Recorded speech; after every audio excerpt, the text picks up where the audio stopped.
दोस्तों, आप अभी शिवसेना का गठन करने वाले बाला साहेब ठाकरे को तो जानते ही होंगे, जो कि अपने बयानों से अक्सर विवादों में रहते हैं। पर क्योंकि देश की जनता उन्हें पसंद करती थी, इसलिए कानून और सरकार भी उनका कुछ नहीं बिगाड़ पाती थी। उन्होंने एक समय इस देश में वो किया था जो आज के समय में किसी भी दूसरे नेता के लिए करना बेहद मुश्किल है, और यही वजह है कि आज भी लोगों के बीच उनके किस्से मशहूर हैं। तो चलिए, आज रहस्य टॉक शो की इस नई वीडियो में हम आपको बताने वाले हैं बाला साहेब ठाकरे से जुड़े कुछ ऐसे ही 10 चर्चित किस्सों के बारे में। तो प्लीज वीडियो को स्किप किए बिना एंड तक जरूर देखना। नंबर 10। दोस्तों, एक समय जब वर्ष 1996 में अमरनाथ यात्रा पर जा रहे हिंदू श्रद्धालुओं को आतंकवादियों द्वारा ये धमकी दी गई थी कि अगर किसी ने भी अमरनाथ यात्रा की तो वो उन्हें बम से उड़ा देंगे। तो तब उस समय सरकार द्वारा अमरनाथ यात्रा को रोक दिया गया था। लेकिन क्या आप सभी को पता है कि इस धमकी के बाद महाराष्ट्र से बाला साहेब ठाकरे की आवाज उठी थी और उन्होंने आतंकवादियों को ये चेतावनी दी थी, अगर इस यात्रा में किसी भी हिंदू श्रद्धालु ने अपनी जान गंवाई तो महाराष्ट्र से हज के लिए जाने वाली कोई भी फ्लाइट उड़ान नहीं भर पाएगी। आपको जानकर आश्चर्य होगा कि बाला साहेब की इस धमकी के बाद आतंकवादियों में हलचल मच गई, क्योंकि उस समय हज पर जाने वाली सारी फ्लाइट्स मुंबई से ही उड़ान भरती थी। खैर, जो भी हो, इस धमकी का असर कुछ यूं हुआ कि अगले ही दिन अमरनाथ यात्रा एक बार फिर से शुरू हो गई, जो दिखाता है कि बाला साहेब कितने ज्यादा शक्तिशाली थे। नंबर 9। दोस्तों, बाला साहेब ठाकरे भले ही राजनीति में किसी पद पर ना रहे हों, पर सच्चाई तो यह है कि उन्होंने बिना किसी पद पर रहते हुए भी महाराष्ट्र की राजनीति को अपनी मुट्ठी में कर लिया था, क्योंकि शिवसेना के गठन के कुछ साल बाद से ही महाराष्ट्र की राजनीति की धुरी बाला साहेब के इर्द गिर्द ही घूमती थी। अपनी बेबाकी के लिए मशहूर बाला साहेब देश के अन्य नेताओं से अलग थे, क्योंकि उनकी नीतियां सभी से अलग थी। शायद ही आपको इस बारे में मालूम हो कि वो जर्मन तानाशाह एडोल्फ हिटलर के बहुत बड़े प्रशंसक थे, और वो समय समय पर उनके काम की तारीफ भी किया करते थे। इतना ही नहीं, उनका मानना था कि भारत को अगर इस दुनिया में महान बनना है तो हमारे देश को भी हिटलर की तरह ही एक तानाशाह की जरूरत है, जो कि बिना किसी राजनीतिक दबाव के भारत पर शासन कर सके। खैर, उन्होंने ये तो कभी नहीं माना कि वो हिटलर की तरह है, पर उनके स्वभाव पर आप गौर करेंगे तो पाएंगे उनकी कुछ आदतें हिटलर से मेल खाती हैं। नंबर 8। इतना तो आप सभी जानते होंगे कि बाला साहेब ठाकरे हर वक्त अपनी बेबाकी के लिए मशहूर थे, और वो अक्सर हिंदुओं के पक्ष में बयान दिया करते थे। लेकिन एक बात आप नहीं जानते होंगे कि हिंदुओं के प्रति उनके इसी प्रेम के चलते उन्हें 28 जुलाई 1999 को इलेक्शन कमीशन ऑफ इंडिया द्वारा 6 साल के लिए न सिर्फ चुनाव लड़ने से बैन कर दिया गया था, बल्कि उनसे उनका वोट डालने का अधिकार भी छीन लिया गया था, क्योंकि चुनाव आयोग के अनुसार वो धर्म के आधार पर वोट मांगा करते थे, जो कि चुनाव के नियमों के सख्त खिलाफ था। हालांकि जब वर्ष 2005 में उनके ऊपर से बैन हटा लिया गया, तो तब उन्होंने पहली बार साल 2007 में बीएमसी के चुनाव के दौरान वोट डाला। नंबर 7। दोस्तों, भले ही बाला साहेब की विचारधारा कांग्रेस की विचारधारा के विपरीत हिंदूवादी रही हो, पर इस बात में भी कोई दो राय नहीं है कि बाला साहेब ठाकरे कांग्रेस की तत्कालीन प्रधानमंत्री श्रीमती इंदिरा गांधी के बहुत बड़े प्रशंसक थे, क्योंकि उनका मानना था कि अगर इंदिरा गांधी न होती तो तब पाकिस्तान से अलग होकर बांग्लादेश कभी अलग देश नहीं बन पाता। यही कारण था कि वो इंदिरा गांधी को देश का अब तक का सबसे बेहतरीन प्रधानमंत्री माना करते थे।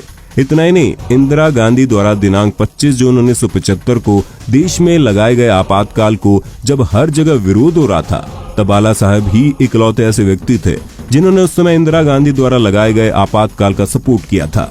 हालांकि इसके बाद सन 1978 में हुए महाराष्ट्र असेंबली इलेक्शन में शिवसेना को करारी शिकस्त झेलनी पड़ी थी, क्योंकि महाराष्ट्र के लोगों को बाला साहेब का ये फैसला पसंद नहीं आया था। इन सब के बावजूद महाराष्ट्र की राजनीति में हलचल मच गई थी, और बात यहाँ तक आ गई थी कि खुद बाला साहेब भी अपने पद से इस्तीफा देना चाहते थे। खैर, जो भी हो, पर बाद में उन्होंने किन्हीं कारणों के चलते इस्तीफा नहीं दिया था। नंबर 6। दोस्तों, आप सभी को इतना तो मालूम ही होगा कि अयोध्या में श्री राम जन्मभूमि पर जिस जगह मंदिर बन रहा है, वहाँ एक समय आक्रमणकारी बाबर द्वारा मस्जिद बनवा दी गई थी, जिसे 6 दिसंबर 1992 को हिंदू, सिख और जैन धर्म के लोगों द्वारा गिरा दिया गया। लेकिन क्या आपको मालूम है कि आज तक बाला साहेब ठाकरे को छोड़कर किसी भी नेता ने इस बात को स्वीकार नहीं किया है कि मस्जिद गिराने में उसका हाथ था। बाला साहेब ने उस समय न सिर्फ मस्जिद गिराए जाने की तारीफ की थी, बल्कि ये भी बेबाकी से कहा था कि उन्हें गर्व है कि बाबरी मस्जिद को गिराने में उनके शिव सैनिकों ने अहम योगदान दिया है। नंबर 5, इस बात में कोई दो राय नहीं है कि बाला साहेब ठाकरे भारत की बहुत ही जानी मानी हस्ती थे, जो कि अपने एक इशारे पर महाराष्ट्र में कुछ भी करा सकते थे। अब जब वो इतनी बड़ी हस्ती ही थे तो तब उनका मानना था कि उन्हें कभी किसी की मदद की जरूरत नहीं है, और शायद यही कारण है कि वो कभी भी किसी से भी मिलने नहीं जाते थे। आप सभी को जानकर हैरानी होगी कि इस देश की कितनी भी बड़ी हस्ती क्यों ना हो, अगर उसे बाला साहेब से मिलना होता है तो तब उसे इसके लिए उन्हें उनके भवन मातोश्री ही जाना पड़ता था। यहाँ तक कि जब पॉप के बादशाह यानी माइकल जैक्सन वर्ष 1996 में भारत आए थे तो तब बाला साहब उनसे मिलने के लिए भी मातोश्री से बाहर नहीं गए थे, बल्कि खुद माइकल जैक्सन उनसे मिलने के लिए मातोश्री आए थे, जिनका स्वागत बाला साहब ने बड़े खुले दिल से किया था और उनके आदर सत्कार में भी कोई कमी नहीं छोड़ी थी। नंबर 4, दोस्तों ये बात सच है कि ठाकरे परिवार शिरडी साईं बाबा के प्रति गहरी श्रद्धा रखता है, पर इस बात में भी कोई दो राय नहीं है कि बाला साहेब ने उस समय महाराष्ट्र सरकार के उस फैसले की आलोचना की थी जब उसके द्वारा शिरडी साईं बाबा मंदिर में साईं बाबा की मूर्ति के लिए लगभग 22 करोड़ रुपए खर्च करने का ऐलान किया गया था। अब आपके मन में ख्याल जरूर आ रहा होगा कि आखिर उन्होंने ऐसा क्यों किया था। वेल, इसके पीछे का कारण ये था कि किसानों के प्रति उनकी गहरी संवेदना थी, और जिस समय सरकार द्वारा ये फैसला लिया गया था तब उसी समय महाराष्ट्र में किसान आत्महत्या कर रहे थे।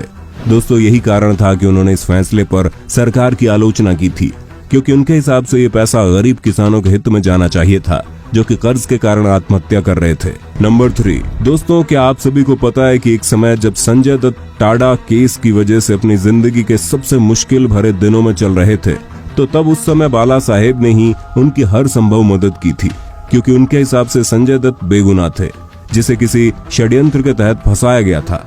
शायद यही कारण था कि उस समय जब कोई भी संजय दत्त की मदद के लिए आगे नहीं आ रहा था, तो तब बाला साहब ने संजय दत्त के कंधे पर हाथ रखा था और कहा था कि वो जल्द ही उन्हें जेल से छुड़ा लेंगे। आज भी ऐसा माना जाता है कि संजय दत्त को छुड़ाने और उनकी सजा कम कराने में बाला साहेब का अहम रोल था, जिसे खुद संजय दत्त भी स्वीकारते हैं। नंबर 2, दोस्तों क्या आपको पता है बाला साहेब ठाकरे अमिताभ बच्चन के बहुत ही बड़े प्रशंसक थे। उनके और अमिताभ के बीच बहुत ही अच्छी बॉन्डिंग थी।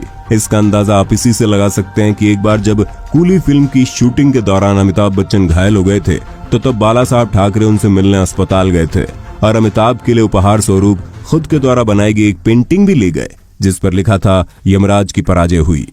आज अमिताभ बच्चन भी उनको याद करते हुए इस बात का जिक्र जरूर करते हैं, जो दोनों के बीच के घनिष्ठ संबंध को दर्शाता है। नंबर 1, बाला साहेब ठाकरे को हम सभी हिंदूवादी नेता के तौर पर जानते हैं, क्योंकि उनका हर कदम हिंदुओं और देश के हित में रहता था। लेकिन इन दोनों चीजों के अलावा अगर कुछ उनके लिए कुछ जरूरी था तो वो था महाराष्ट्र, क्योंकि वो स्वयं एक मराठा थे।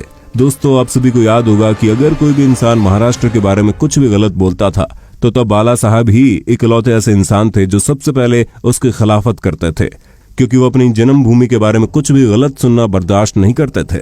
इस बात का अंदाजा आप इसी से लगा सकते हैं कि वर्ष 2009 में जब सचिन तेंदुलकर ने बयान दिया था कि मुंबई शहर सभी भारतीयों का है, तो तब इस पर भी बाला साहब भड़क गए थे और उन्होंने कड़े शब्दों में भारत रत्न सचिन तेंदुलकर की आलोचना कर दी थी, क्योंकि उनका ऐसा मानना था कि महाराष्ट्र पर सबसे पहले मराठी जनता का अधिकार है। तो दोस्तों ये थे बाला साहब ठाकरे के जीवन से जुड़े कुछ चर्चित किस्से।